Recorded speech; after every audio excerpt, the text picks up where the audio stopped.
The Missing Witches Coven is trans-inclusive, anti-racist, feminist as hell, and welcoming to men and all people. We are pro-science, anti-ableist, and utterly full of love and awe. If you've been searching for a community that believes resistance is sacred and re-enchantment is necessary, that feminism is a spell we're still weaving all together, that care is radical, that the future depends on our collective imagination, you found us. We're always learning from each other. We'd be lucky to get to learn from you, too. Whether you claim the word witch or not, if you're hungry for this work, this is your circle. Join us at missingwitches.com. You aren't being a proper woman, therefore you must be a witch. You must be a witch. I'm really so excited. I'm excited. It was one of those days where I was like, if I wasn't so confident about this conversation, I would feel differently. My workload is unhinged at this moment, but I know this will be fun. We're a couple Canadians vaguely from Montreal and talking about witches, so I'm not worried. Yeah. Let's fuck with the patriarchy. We're going to share this conversation on both our podcast streams. So we're in the bend in the Venn diagram right now. But we do a thing on our podcast. This quote by Alan Watts is really important to us. You're under no obligation to be the person you were 5 minutes ago. And so we often reintroduce ourselves, allowing ourselves to kind of be reinvented with the times and the circumstances. I mean, today I'm live and I'm overwhelmed. That's unfortunately the only person I've been for the last few weeks. That type of good will be good in the long run, but right now, does my brain have an off switch? Kind of overwhelmed. But yeah. Yeah. What about you? I don't know. That's a fun way of doing things, and my brain does not immediately know how to reply. Yeah. No, that's great. I mean, your audience doesn't need you to restate that you're the creator and host of Let's Talk About Miss Baby, or the books you've written, or that you're the founder of the Memory Collective. I really appreciate the honesty of the overwhelm. I feel that too. I'm Marisa Dickens from the Missing Witches podcast. What are the words for what I am? I told Liv right before we got on the call, I am like a year and a bit into cancer treatment. I am in remission. I'm starting a new clinical trial because I have this aggressive cancer, but I'm healthy and fine and like home and swimming in my lake and hanging out with my kid. I'm so excited to write about witches and talk about witchcraft and feminism and fucking with the patriarchy. But yeah, my brain is in all places at all times. Yeah. That's why we do this as a team. Yay! That's why we're a team. I was just talking with some other witches about activism these days and how you sort of have to form into like transformer style groups when you're advocating on the left these days, like put aside some of the ways that they try to divide us to get action done. We have to be like Power Rangers a little bit. I love that you phrase it that way, because that is what I'm trying to do with the Memory Collective. It's very slow moving because I decided I had to create this community and network of people who were all trying to share history from this viewpoint of giving a shit. I have more detailed and intellectual sounding details, but like, it's about that. It's one of those things where, yeah, it's like, especially right now, trying to keep people connected in this world where social media and things are less and less safe every day. Like, it's such a wild thing, but I feel like it's a little bit of like a transformer. It's me being like, I don't know, I'm gonna try to find a way of pulling us all together to do this thing. I don't know how it's going to work. I don't know what I'm doing, but I also think that someone has to do it. So I'm going to try. It's one of the first episodes I listened to because I wasn't like a long time listener. Somehow I missed it, which is, you know, shame on me. But my kid, like a couple months ago, was like, I need to learn of all the gods. Everyone has a moment in their lives when I think they've reached that point. And so we went looking for podcasts and I found yours. The first one I listened to, I was walking to the hospital and it was you talking about the Memory Collective. You were talking about this idea that she's the mother of the muses and this idea of a different way of doing history, that when we look at these stories, that we have to kind of inhabit them or inhabit a different reality to see oppressed people and especially women in the way that they lived.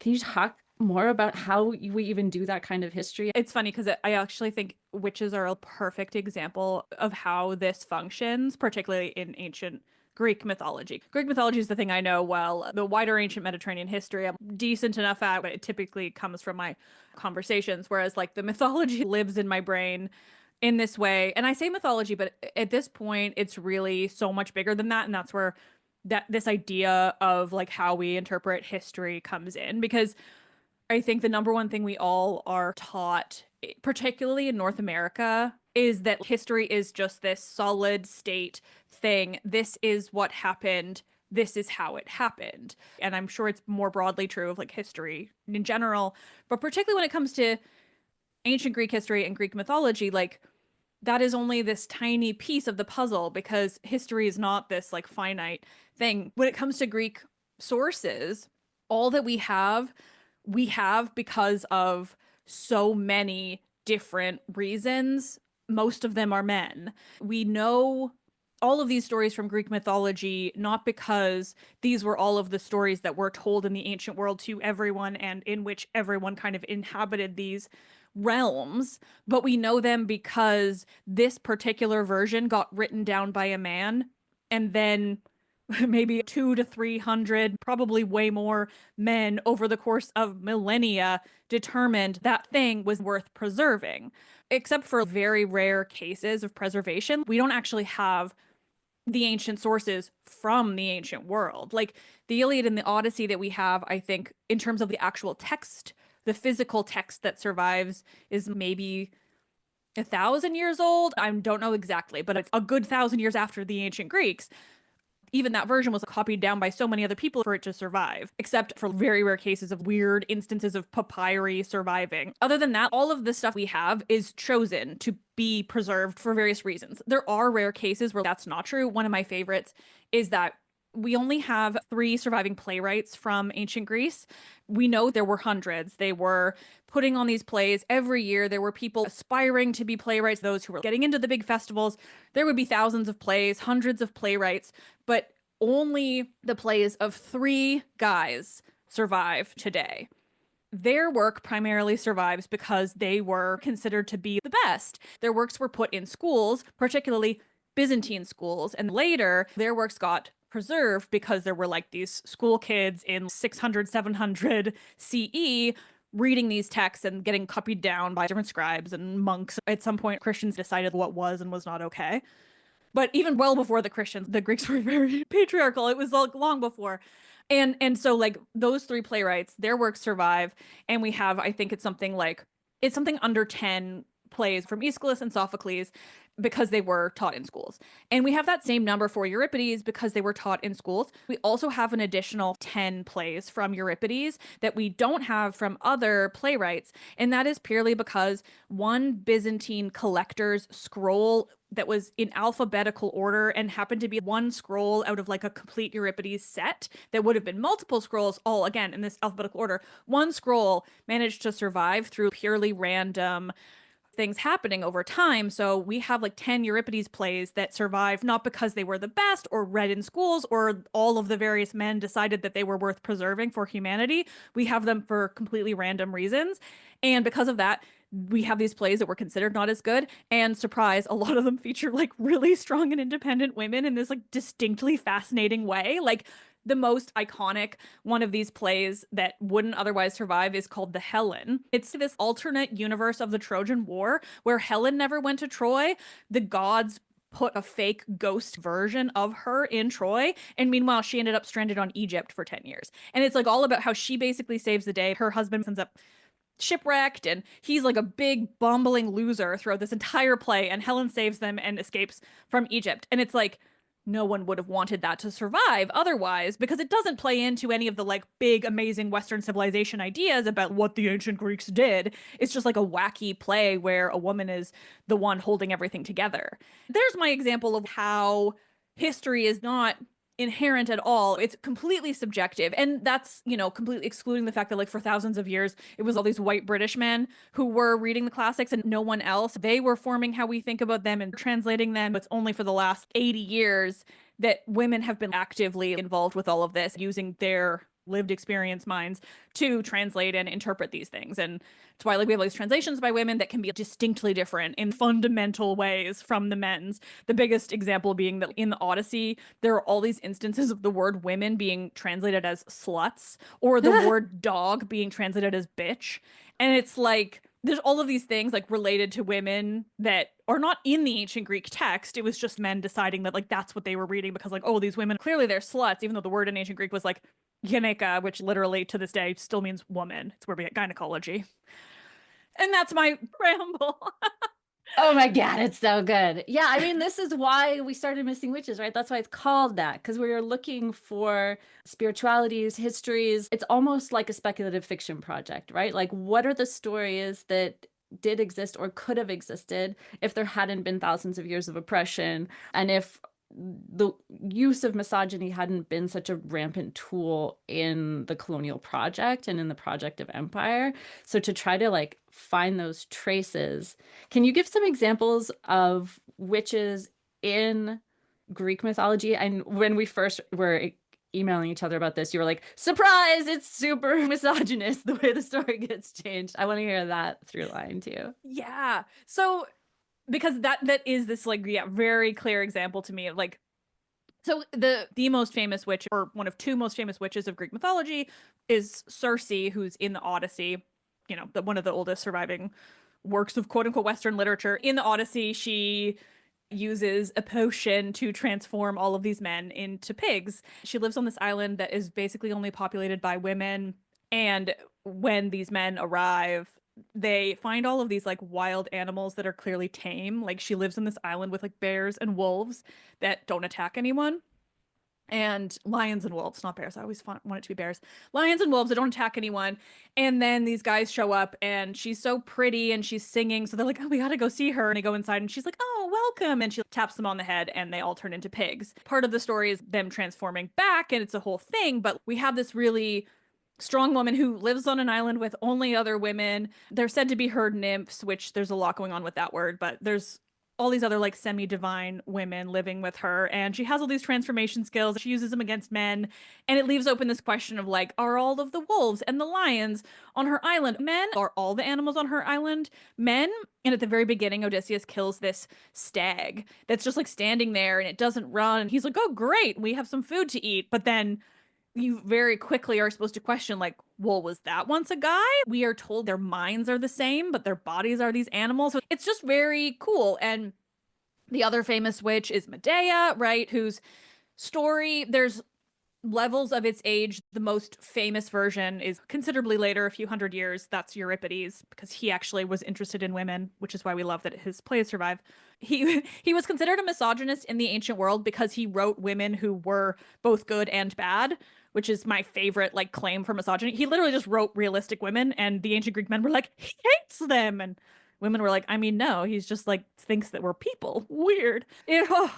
And so, yeah, Medea is a whole other question, but she does these terrible things. She famously kills her children. She kills her brother. All of this is for a man. There's so much story behind it, which I won't get into, but she does all of these terrible things simultaneously in almost every source that talks about her. She is seen as this like very righteous, like even in Euripides' play, which is the version where she kills her children, she goes on these like speech after speech where he convinces you to understand where she's coming from. You finish that play and you're like, you did a terrible thing.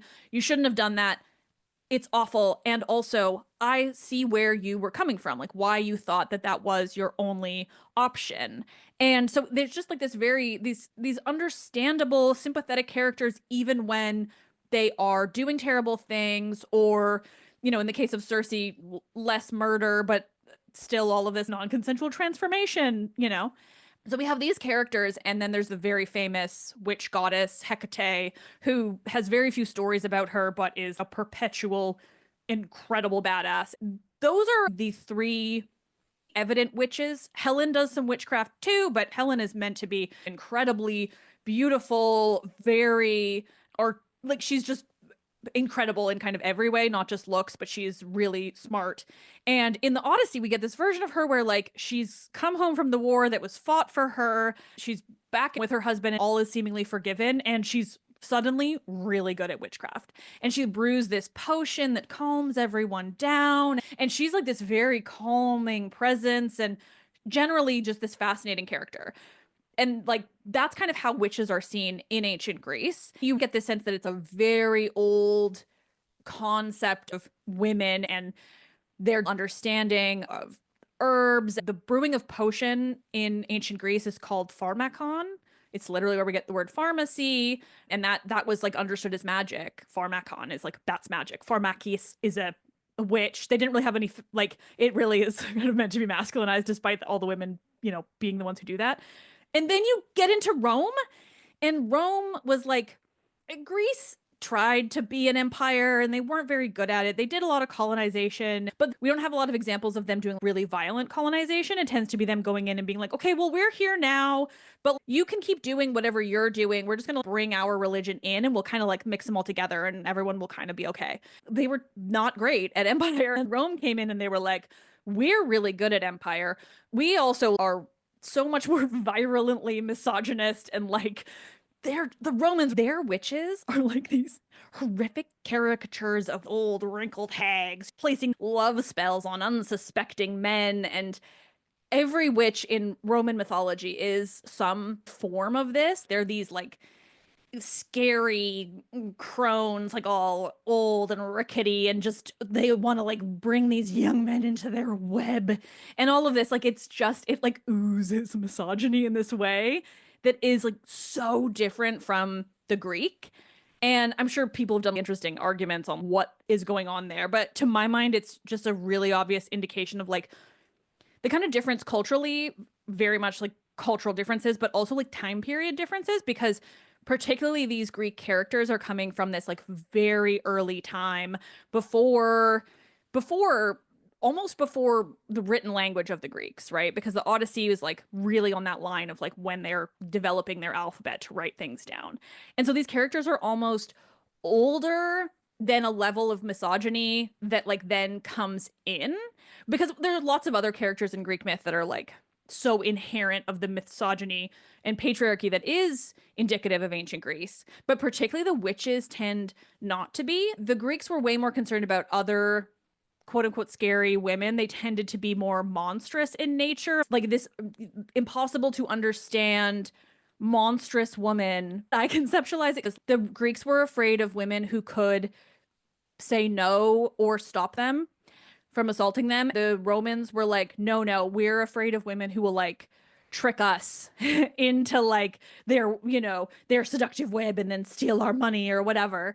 Whereas like, yeah, I don't know. That sort of that took my ADHD brain in circles to the point where I talked myself into being unsure of what I was saying. But like, it just, we have these like really interesting ideas. The Greeks were terrible to women in other ways, but their witches were amazing. And the Romans came in and they were like, we're afraid of women who think they're practicing medicine. Like the men who did any kind of medicinal work were called medica, and the women were called witches. Women could be doing the same thing medically, but they were witches and the men were doctors. And I have episodes on my show because I have a friend who's like an expert in ancient women's medicine, which is like some of the darkest and most incredible conversations I've had on the show. But yeah, it's all about how afraid they are of women. It's just various forms of being afraid of the overall idea of women.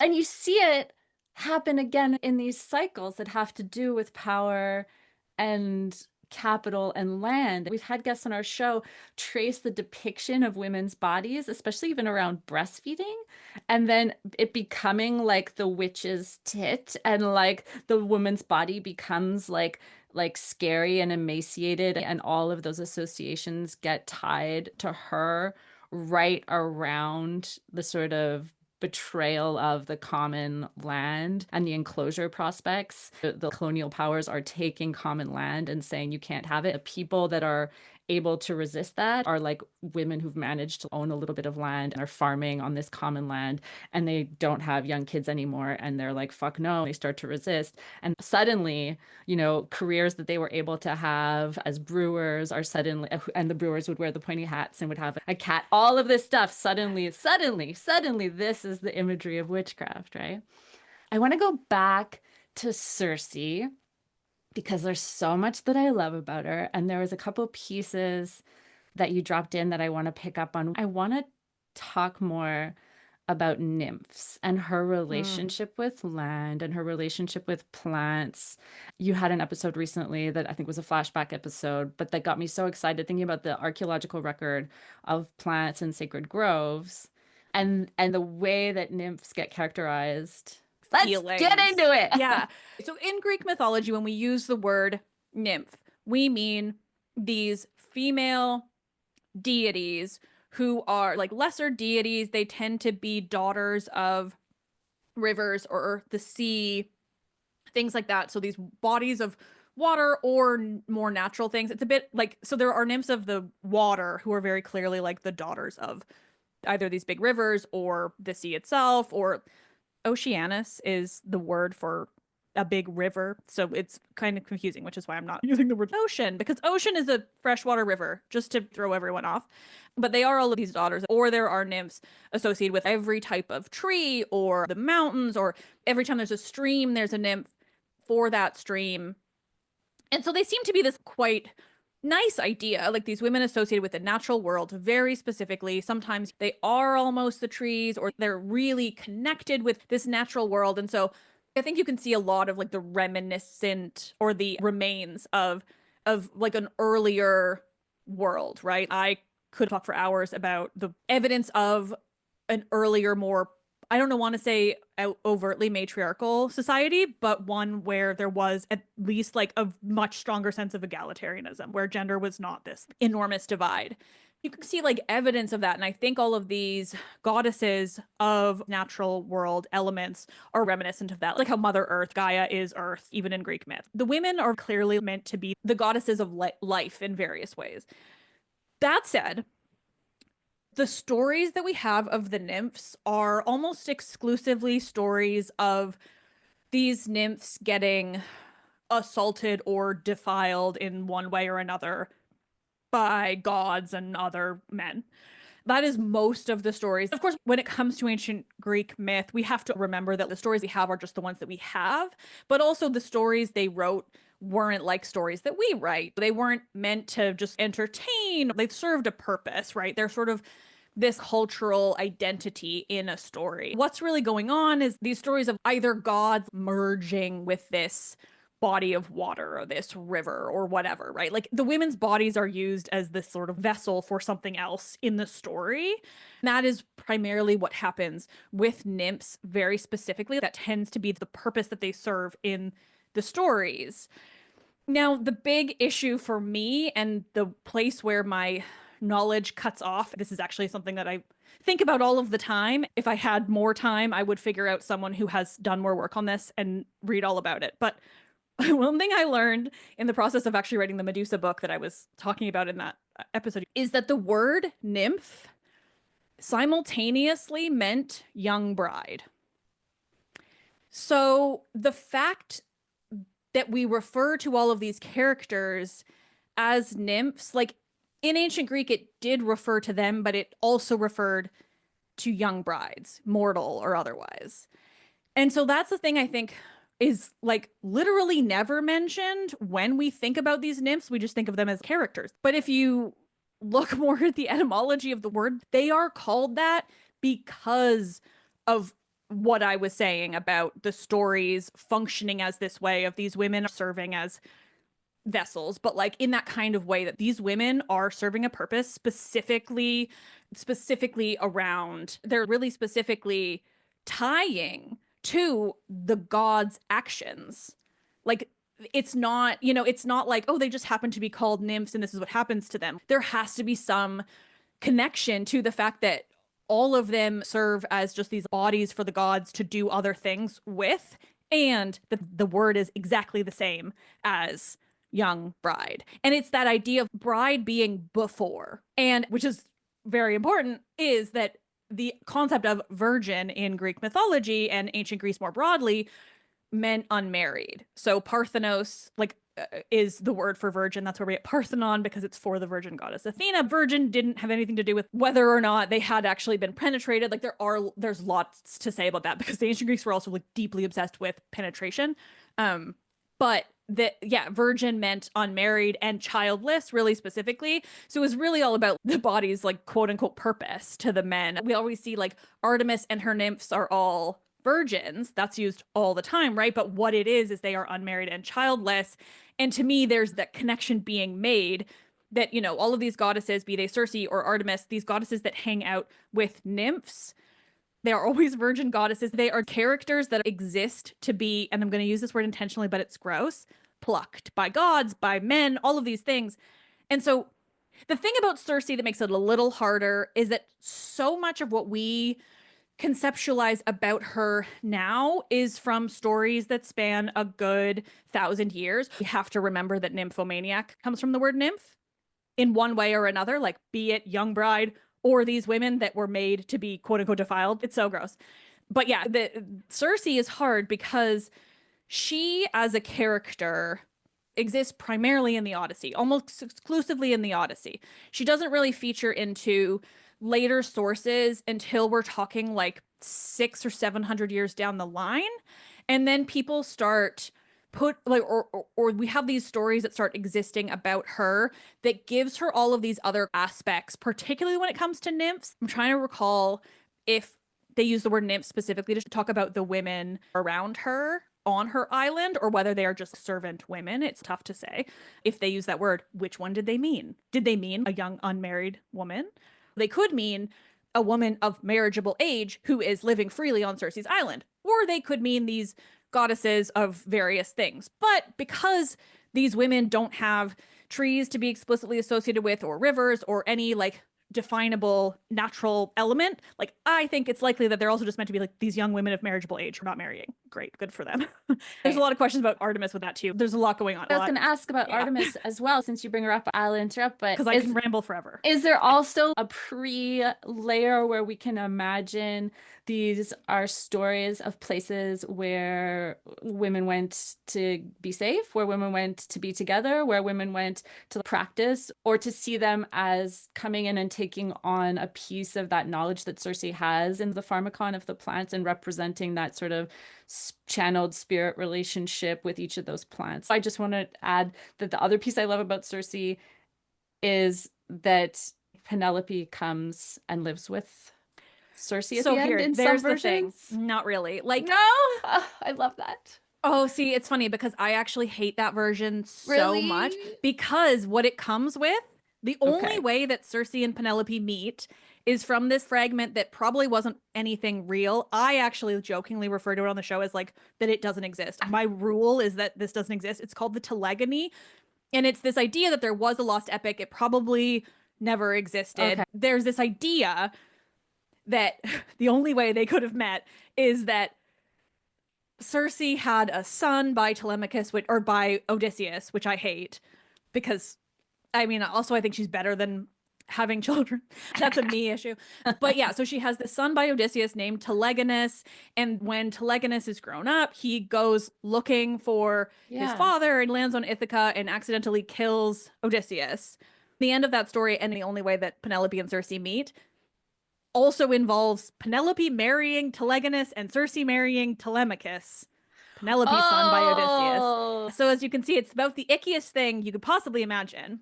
So in terms of sources, I do not ascribe to them ever meeting.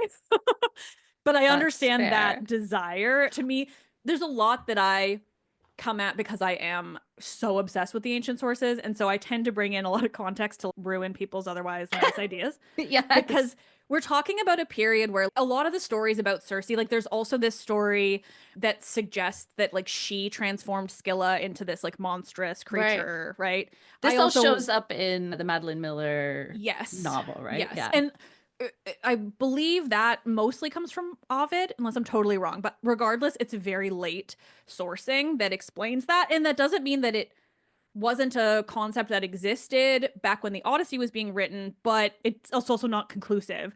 I don't think that she has any connection to Scylla in that way because, like, I think that it would come up in the Odyssey and there's zero indication that she had anything to do with Scylla.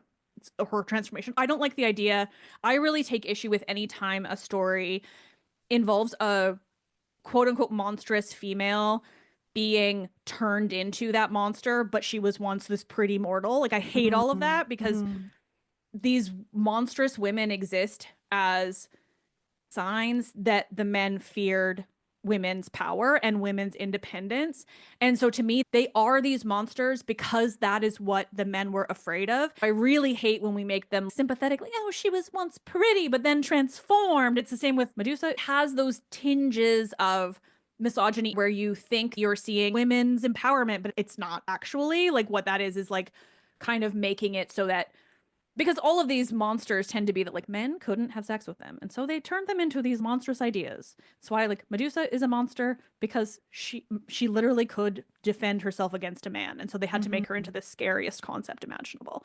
And so like, I don't know, I think I just prefer monsters because of that, because to me they represent this fear. And Skill is like also a bitch in the best way. Like, she's literally a female dog, which was an insult. But like, it's the Circe and the nymphs and the Artemis and the nymphs. I think what they are is reminiscent of this, because it's hard, because we can't necessarily say that they're like, you know, this example of like what you were saying of like women getting to kind of escape, live with Circe, learn from her. Like, I don't think we can say that they're a direct representation of that at all, but I think they are kind of like the monsters. They are like a shadow of something else that was going on, whether that was women living free lives or something else. I have this running theory that the women, particularly in ancient Athens, were just having a queer old time together because, like I said, the ancient Greeks were obsessed with penetration. To them, that's the only thing that ever mattered. They also locked women away because they were afraid of paternity, particularly in Athens. The women were just like, hanging out with each other, like weaving. I think you were all just having a great time living lives away from men, locked in your house with others. I imagine they didn't even conceptualize that women could have sex with each other because they're so fucking obsessed with penetration that they're like, oh no, these ladies, well, they're just being innocent behind closed doors together. They couldn't. Yeah. And so that's also what's going on with stories like Circe and Artemis, where it's this imagined world for men to write about why women would be away from men, or like existing without them. There's also a story of the island of Lemnos, where there was like supposed to be a time when they were cursed in various ways, and essentially the women all killed the men. And it's because the men were all sneaking off to a different land and like sleeping with other women over there, and then the women found out. But then there's also this story about like how after they killed all the men, the gods made them like ridiculously smelly so that no one would ever want to go near them again, and all this island ruled by women, and all of the men were killed except this one woman. She wanted to save a man, so they expelled her. And they're sticky and disgusting because they don't want to fuck us. Yes. I'm interested in how you come at, I guess, I would love to know more about your knowledge of ancient witches. My problem is that I am too deep in the ancient sources, and so I am actively also wanting to hear from people who don't exist in this realm, where they're like, well, that was 700 years apart, so I don't think we can reasonably say that that's canon, which is how I am with so many things, which is like all of the Circe stuff, and everything is like, we're talking about a 700-year gap in time of like this stuff being developed and filled out. It's like, you know, us saying that like something in Shakespeare fully applies to now or something. We tend to smush all of ancient Greece into this one singular concept, but the Odyssey was like, from the time that the Odyssey was like put down onto paper, but it had probably been formed in whatever way for a couple hundred years before that, we're still talking like 700 or 800 years between that and like Ovid or Pseudo-Apollodorus, who tends to give us these like extra details about certain characters like this. And he, again, like is coming 700 years later, and he could be writing about an existing detail or he could not be. That started as a question for you, and then my ADHD turned it into another ramble, so I apologize. But like, do you have other, I don't know, connections to ancient?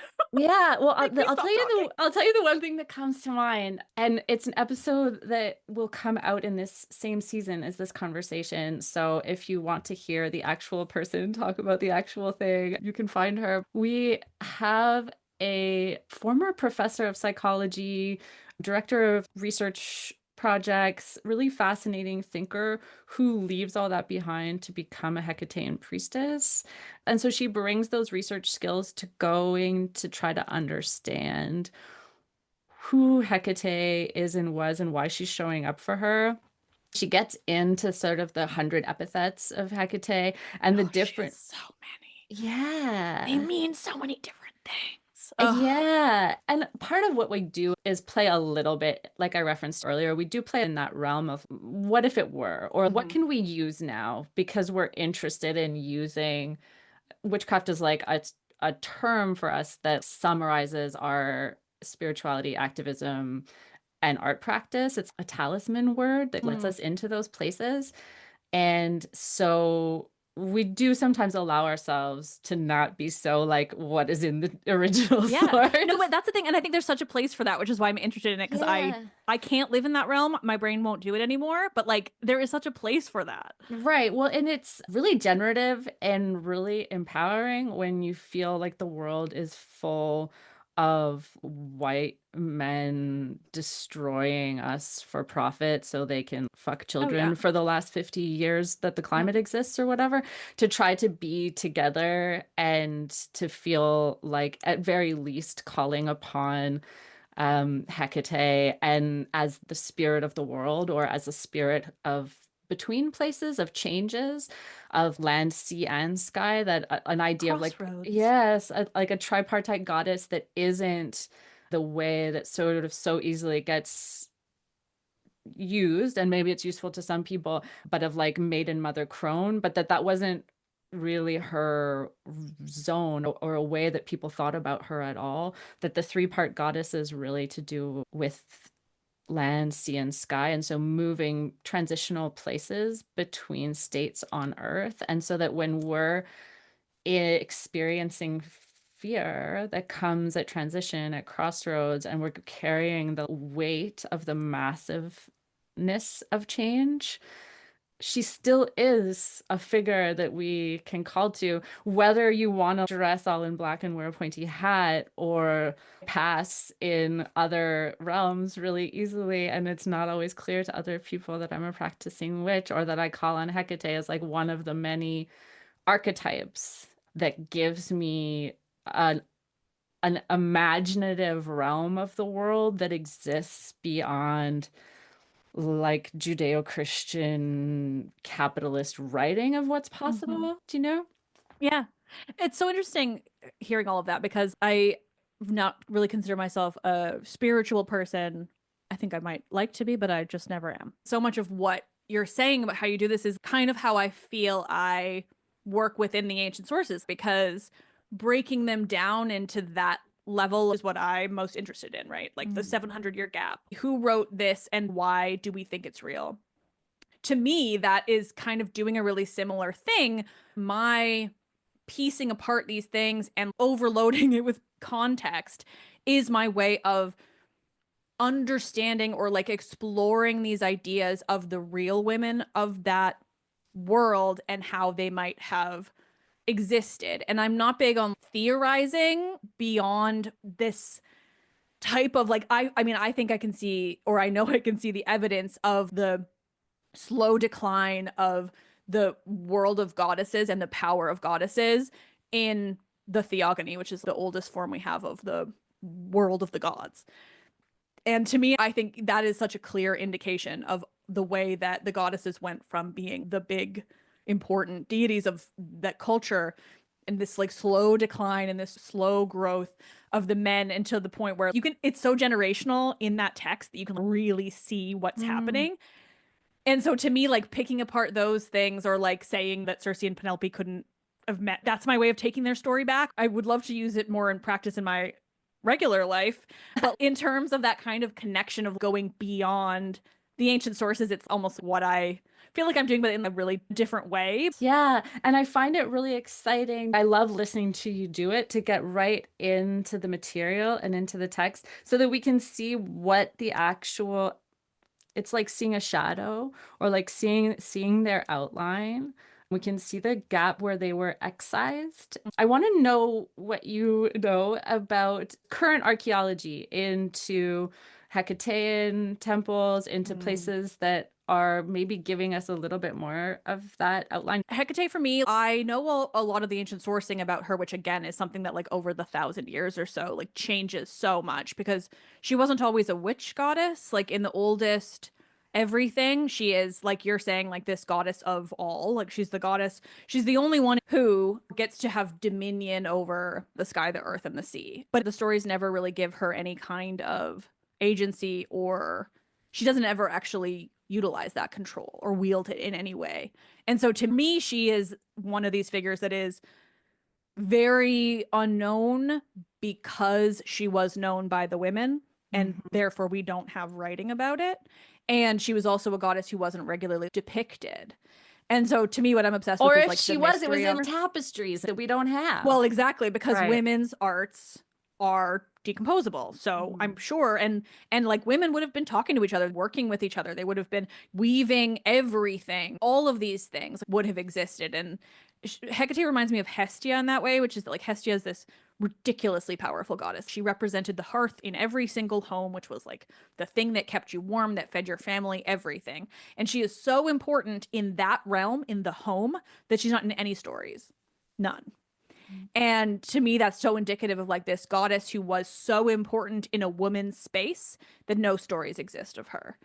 And that's like what Hecate feels like to me, because they also later they go on to try, like there's this, I believe it's Diodorus Siculus, who goes on to try to make her into a much more evil character. This would be like contextually when she was becoming this witch goddess, and he's working really late. I mean, he's like Roman period. I feel like he's like first century BC or CE, like very late, and he was doing really weird things overall. But he tries to make Hecate into this evil witch. She's the mother of Medea, I think, in that story, and she was testing poisons on people and all of this. Like, you can almost see how she went from being this all-powerful but almost explicitly benevolent goddess to this witch who was testing out her potions on a man, you know, and that's the 1,000 years. And so again, that's where I go with the context and the sourcing, and where I'm like, okay, well, that's what I'm obsessed with. I wish I knew more about the archaeology. I might have to go look now. I have unfortunately been sort of not forced, but like a little, to avoid a lot of modern Hellenic polytheism, because a lot of teenagers have been really ridiculous to me in my DMs. And so I just tend to like really avoid a lot of the modern spirituality around it, not because I don't respect it, but because the people who are mad online, they just get really mad at me for saying that Zeus assaulted everyone, which he did. Sorry. I respect everyone's desire to worship whoever they want. That's just in the story. But somebody once threatened to sick Zeus on me. And so I just kind of stick away from modern spiritualism, but I'm interested in it, particularly from people who are coming at it from this kind of space. Like, no, but Zeus did that. And I'm like, I know, I'm just reading the sources. But this kid's saying he's going to send Zeus to get me. So, you know, but it's, yeah, it's just been a weird space. What a weird journey you've been on. Like, you started this podcast and it's sort of massive, and you get to talk to all of these academics and bring them together. But you're like one of the more deliciously rage-filled feminists in the classical history space that I've found. And it makes I think I am the most rage-filled. It makes me so happy. I hope that it fuels you too. Oh, it really does. It really does.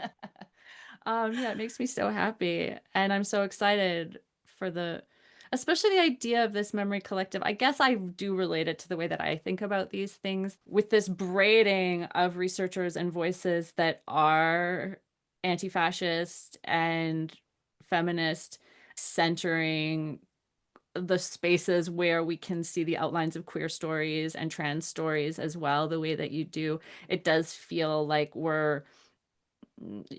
and I am writing myself into it, like that tapestry is happening, or that river is happening, even if it has to go around horrifying collapse and acts of violence. Don't you feel like sometimes you're channeling the women?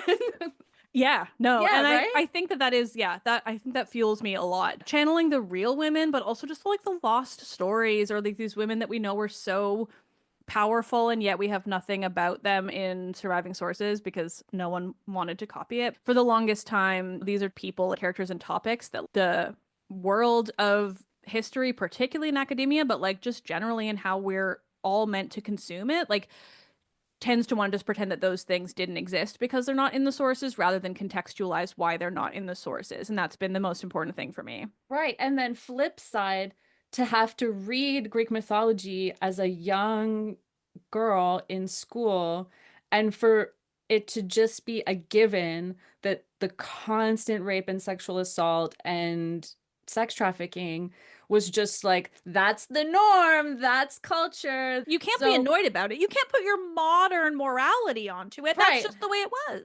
Right. That's but me it quoting still everyone in my is DM. how it fucking is, and Yeah. I am still angry about it. Yeah.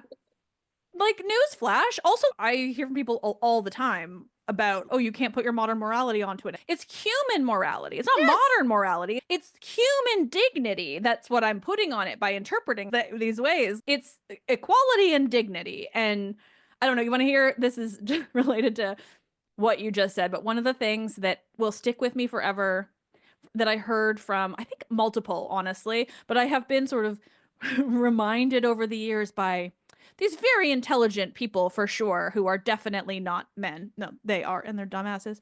But they have said, oh, you know, it wasn't so bad as that, because the word rape originally just meant abduction.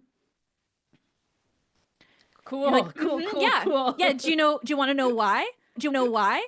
Because they were abducting property. They were ruining somebody's property. That's rape. We considered the people property. Yeah. And so it was literally just about stealing and breaking, that's air quotes for people who are not in the video, breaking somebody's property. The word just meant abduct, because the rape was inherent. The person was fully dehumanized already. Yeah, exactly. Yeah. It wasn't about them being a person. It's like the same people who tell me that the story of Medusa being assaulted by Poseidon is explicitly only in Ovid, because Hesiod says that they lay together. Hesiod didn't care whether women were human at all. He's like one of the most misogynistic voices in the ancient world. Even still, the way he describes Medusa and Poseidon, like quote unquote laying together, because that's always the words they want to use, is this word that one also means to pluck out a errant hair. Now, but that's meant to be like a romantic sexual encounter, despite it being that like the depiction in the poem is like Poseidon, who's the dark-haired god, lay with her in a field of spring flowers. Like, it's so meant to be this juxtaposition of violence on something pretty, and then she has children. Anyway, it's basically like all of Greek mythology is just a lesson in how men rewrite human interactions to fit their narrative, and that's essentially all I want to do with my life. And it just rewrite them right back. To finish any thoughts right now, but yeah, I'm just gonna. Yeah. I mean, the thrill right now, just in the wider world of this, is the reason I'm so overwhelmed is that I've got a book deal to write a children's version of the Odyssey, which is going to be published by the biggest children's publisher in the world. And at the very least, I'll be able to like kind of, the Odyssey is for kids. It's hard to make it explicitly feminist, but at the very least, I can make it explicitly not misogynist in this way that's like, I don't think has really been done before for children, because we're all just meant to believe that Odysseus is this great guy who did great things and did nothing wrong.